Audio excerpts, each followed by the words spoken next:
Good morning, students.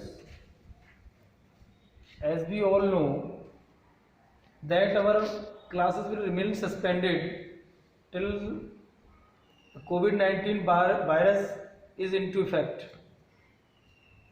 और मैं सब लोगों से यही अपील करना चाहूँगा SDRD इंटर कॉलेज के माध्यम से कि सभी मेरे प्यारे छात्राएं सतर्क रहें, सावधान रहें, घर में ही रहें।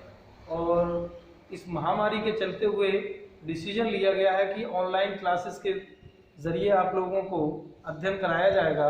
उसी क्रम में आज मैं आपके लिए ले चलता हूं आपके कोर्स की तरफ, पहले टॉपिक की तरफ, ग्रामर में डायरेक्ट इनडायरेक्ट नरेशन की तरफ। आइए कुछ मुख्य बातें जानते हैं, इसके बाद में स्टडी करते हैं। डायरेक्ट और इनडायरेक्ट होता क्या है, इसके ऊपर हम निगाह डालते हैं। यदि कोई व्यक्ति अपने मुंह से कोई बात कह रहा है, उसको प्रकट करने के दो तरीके होते हैं। प्रथम तरीका होता है डायरेक्ट स्पीच और दूसरा तरीका होता है इनडायरेक्ट स्पीच। डायरेक्ट स्पीच किसे कहते हैं?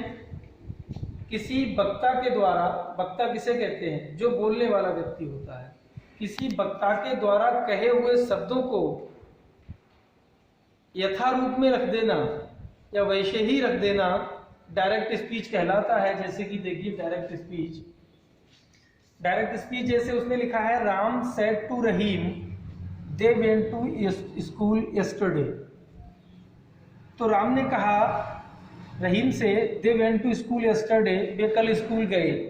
तो इस फॉर्म में हमने कोई भी परिवर्तन नहीं किया है। जैसा कि राम ने रहीम से बोला उसी क्रम में उसको रख दिया गया है। ये डायरेक्ट स्पीच कहलाता है। और इनडायरेक्ट स्पीच क्या होता है? इनडायरेक्ट स्पीच किसे कहते हैं?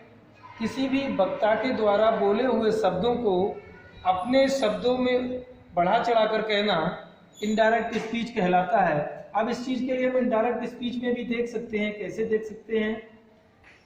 राम सेड टू, ये दो, एक बात का मुख्य ध्यान और रखा जाएगा, दो क्लाउज में एक सेंटेंस के लिए डिवाइड किया जाता है। एक इन्वर्टेड कॉमा के अंदर वाला भाग और एक इन्वर्टेड कॉमा के बाहर वाला भाग। इन्वर्टेड कॉमा के अंदर जो भाग होता है उसे रिपोर्टेड स्पीच कहते हैं, और जो इन्वर्टेड कॉमा के बाहर वाला भाग होता है उसे रिपोर्टिंग स्पीच कहा जाता है।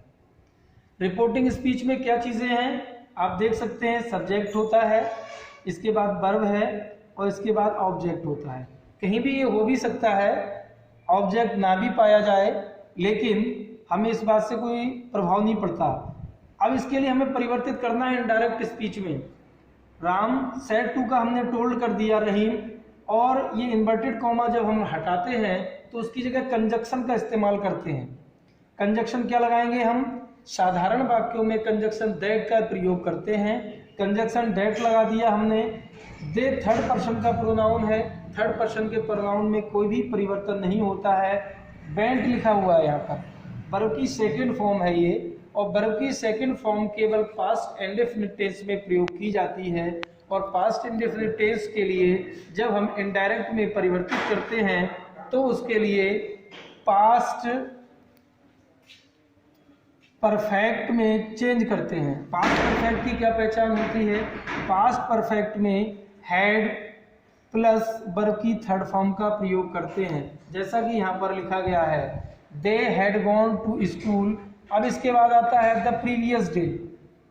जो यस्टरडे लिखा था, यस्टरडे को परिवर्तित करके हमने लिख दिया प्रीवियस डे में। ये तो डायरेक्ट और इनडायरेक्ट के बीच में फ़र्क महसूस हुआ कि डायरेक्ट स्पीच क्या होता है और इनडायरेक्ट स्पीच क्या होता है। मैं समझता हूँ आप डायरेक्ट स्पीच के लिए और इनडायरेक्ट स्पीच के लिए अच्छी तरह से समझ गए होंगे। अब आगे बढ़ते हैं। आगे मैं आपको पढ़ाऊँगा, सिखाऊँगा कि हम टेंस में परिवर्तन किस, डायरेक्ट से इनडायरेक्ट बनाते समय टेंस में किस तरह परिवर्तन करते हैं। तो आइए देखते हैं। कुछ मुख्य परिवर्तन इसमें हैं। जब डायरेक्ट से हम इनडायरेक्ट बनाते हैं तो ये रिपोर्टिंग सेड जो होता है ये रिपोर्टिंग वर्ब कहलाता है। इस रिपोर्टिंग वर्ब को भी परिवर्तित किया जाता है। कैसे? जैसे सेड टू है, सेड टू को टोल्ड में, सेज टू को टेल्स में, से टू को टेल में, बिल से को बिल टेल में, और अगर केवल सेड है या सेज है या से है तो उसी प्रकार से उसको बदल देंगे। कैसे बदलेंगे? अगर केवल सेड दिया हुआ है तो सेड का सेड ही रहेगा, सेज दिया हुआ है तो सेज का सेज रहेगा, से दिया हुआ है तो से का से ही रहेगा, बिल से दिया गया है तो बिल से का बिल से ही रहेगा। इनमें कोई भी परिवर्तन नहीं होगा। और डायरेक्ट से इनडायरेक्ट बनाते समय जो कॉमा तथा इन्वर्टेड कॉमा होते हैं उनको हटा दिया जाता है और वाक्य के अंत में हम फुल स्टॉप लगा देते हैं। पहला टेंस देखते हैं किस प्रकार से टेंस में परिवर्तन करते हैं। इससे पहले हम डायरेक्ट से इनडायरेक्ट बनाते समय मुख्य 3 चीज़ों में परिवर्तन होता है। पहला परिवर्तन वर्ब में, दूसरा परिवर्तन टेंस में जो कि मैं आपको बता रहा हूँ, तीसरा परिवर्तन जो होता है वो आपका होता है पर्सन में। ये 3 मुख्य परिवर्तन है साधारण वाक्यों में। इसी क्रम में मैं टेंस में परिवर्तन आज आपको सिखा रहा हूँ। पहला,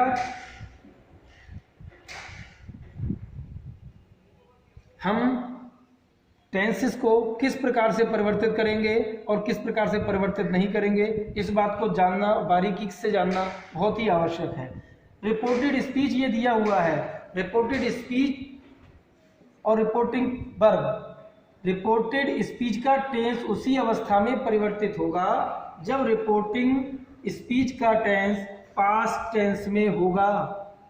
फिर सुन लीजिए, रिपोर्टेड स्पीच का टेंस हम उसी दशा में परिवर्तित करेंगे जब रिपोर्टिंग स्पीच का टेंस पास्ट में होगा। यदि रिपोर्टिंग स्पीच का टेंस प्रेजेंट में या फ्यूचर में है तो रिपोर्टेड स्पीच के टेंस में कोई भी परिवर्तन नहीं करेंगे, अलबत्ता हम केवल प्रोनाउन में ही परिवर्तन करेंगे, इसके अलावा कोई परिवर्तन नहीं करेंगे। अब आते हैं, देखिए प्रेजेंट इंडेफिनिट टेंस।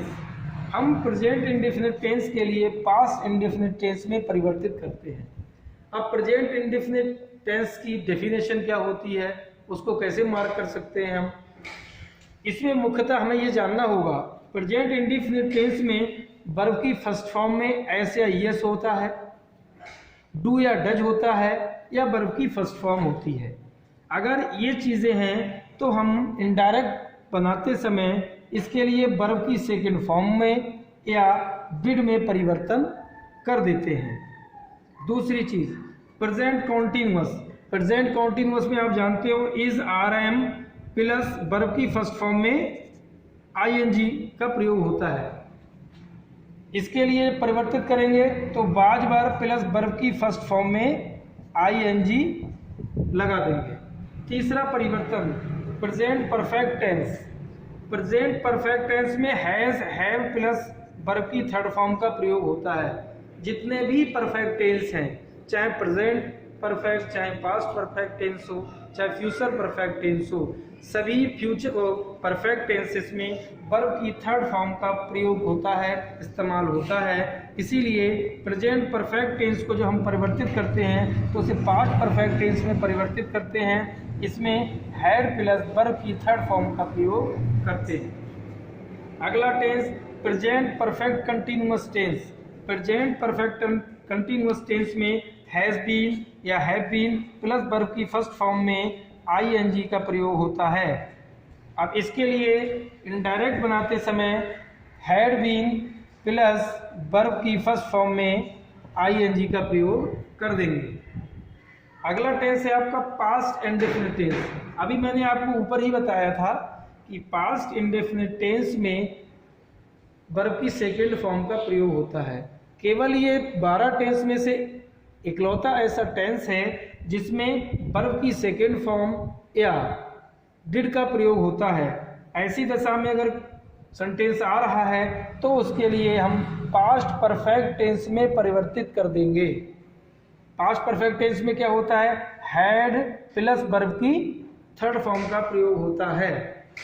अगला टेंस आपका पास्ट कंटिन्यूअस टेंस।